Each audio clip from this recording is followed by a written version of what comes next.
Tonight, we take apart the Nintendo Game Boy, piece by piece.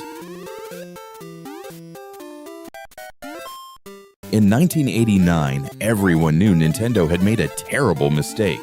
While Sega prepared a full-color, backlit handheld, Nintendo released this.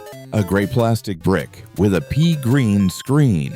No backlight, no color. 220 grams of apparent obsolescence. Industry experts predicted disaster. They were catastrophically wrong. This device would sell over 118 million units and define portable gaming forever. Tonight, we explode the Game Boy, layer by layer, to understand the engineering philosophy that defeated superior technology. From the screen everyone mocked to the mechanical lock that protected your save files. Let's see what a maintenance man turned genius named Gunpei Yokoi actually built.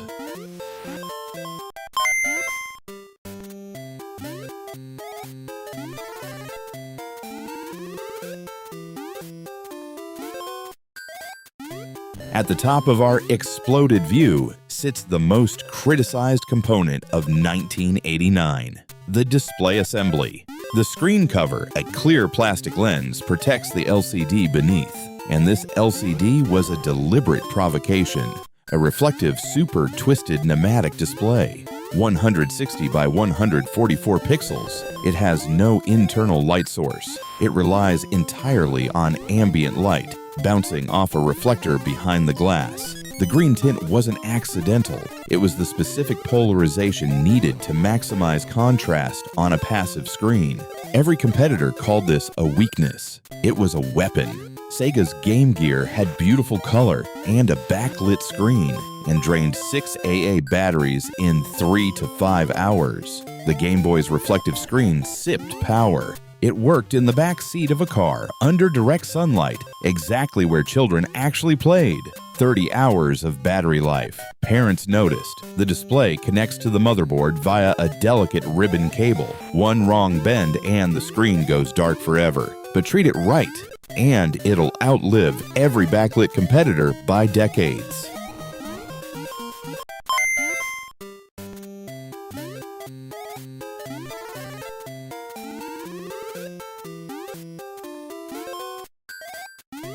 The heart of the Game Boy, and a masterclass in what Gunpei Yokoi called lateral thinking with Withered technology. This green fiberglass board holds the brain of the device. A custom Sharp LR35902 processor, a hybrid of the Intel 8080 and Zlog Z80, both proven, affordable chips from the 1970s. 4.19 megahertz. Competitors ran twice as fast, but speed meant heat, and heat meant battery drain. Hidden on this chip is a tiny secret, a 256-byte boot ROM. When you flick the power switch, this program demands the cartridge prove it's legitimate. If the Nintendo logo data matches, the logo scrolls down the screen, and the game begins. It was an elegant anti-piracy lock built into the silicon itself. The speaker mounts directly to the board, a small circular driver producing mono sound. But notice the port at the bottom edge, a headphone jack delivering full stereo. Children could escape into private worlds of 8-bit symphonies. The volume and contrast dials sit on the side. All analog, all mechanical. No microprocessors wasted on adjusting your volume. Yokoi chose every component with one question. Does this serve the player or just the spec sheet?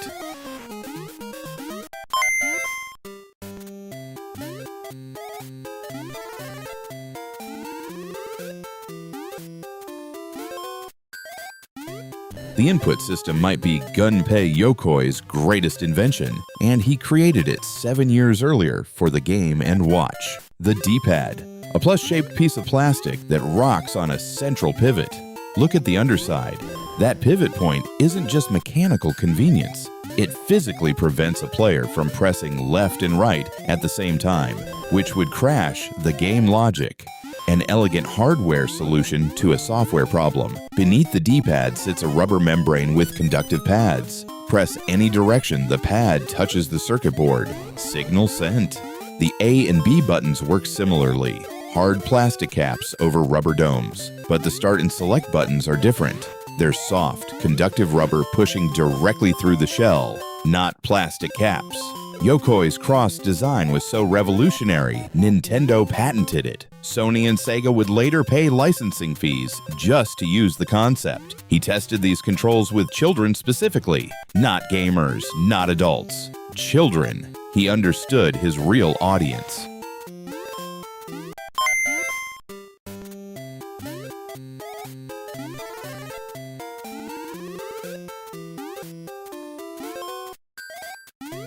Four AA batteries slide into the rear compartment. Spring-loaded contacts press against the terminals. 6 volts of potential energy, but the internals need 5.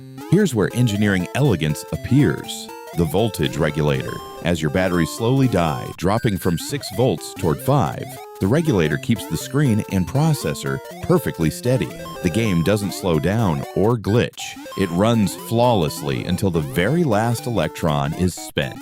This is where Nintendo won the war. Parents didn't read gaming magazines. They didn't care about color screens or processor speeds. They cared about one thing: how often they'd need to buy batteries. Game Gear parents bought batteries every few hours.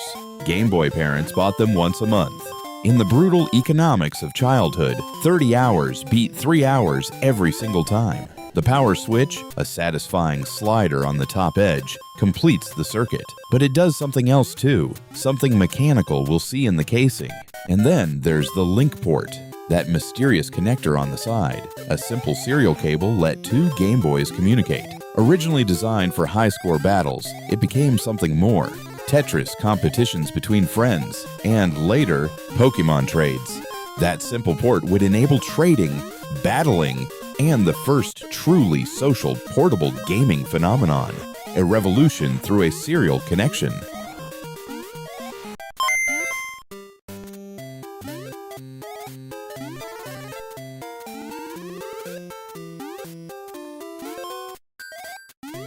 The outer shell comes in 2 pieces of injection-molded ABS plastic. The front casing, that iconic gray face with purple buttons, and the green screen bezel. The rear, with its battery door and cartridge slot. That specific gray wasn't random. It was textured to hide dirt, scratches, and the general abuse children inflict on everything they love. Now look closely at the power switch mechanism. When you slide it to on, something mechanical happens. A plastic tab slides into a notch in the cartridge slot, creating a physical deadbolt. You cannot remove the game while the power is on. Your save file is protected by a lock, not just software.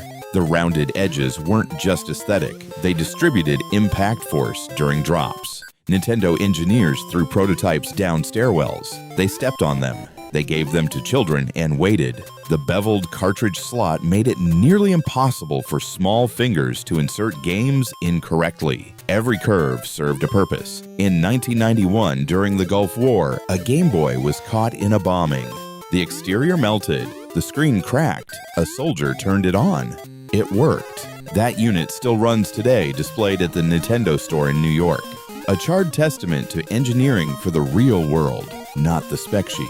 6 Phillips screws hold everything together. Simple, repairable, built to last.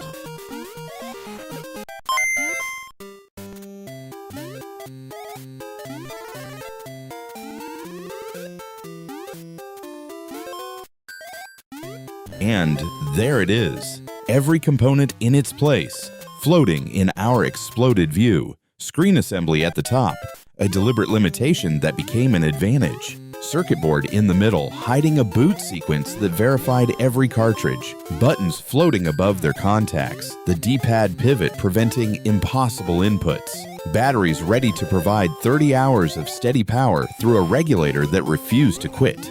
The mechanical cartridge lock waiting to protect your progress. 2 shell halves ready to close around electronics that survived being thrown downstairs. When assembled, it weighs just over 200 grams. Fits perfectly in a child's hands. Survives being dropped, stepped on, left in backpacks, and loved to pieces by millions. Gunpei Yokoi started at Nintendo as a maintenance man fixing machines on the assembly line. He rose to lead research and development. He became the most important game designer most people have never heard of. His philosophy was simple: don't chase the fastest technology. Find mature, inexpensive technology and use it in ways no one else has imagined. The Game Boy proved him right. Years after his passing, his philosophy would echo through the DS, the Wii, and the Switch. Simple components, brilliant engineering, a philosophy that defeated superior specifications by understanding what actually matters. Gunpei Yokoi never saw the full impact of his creation. He passed away in 1997, just as Pokemon was becoming a global phenomenon through the device he built. But every component we explored tonight carries his fingerprint. His insistence that technology should serve people, not impress them. That limitations embraced correctly become advantages. That a maintenance man with the right philosophy can defeat an industry of engineers chasing specifications. The Game Boy taught us that understanding your components matters more than having the fastest ones. Each piece was chosen with purpose. Each connection designed for reliability. Each compromise made in service of the player. Sweet dreams. And may you always find the courage to build something simple when the world demands complexity. This was a brief story of a gaming device that revolutionized the handheld gaming world. We hope you enjoyed it. Make sure to subscribe and follow the channel for more Guess What's Inside videos.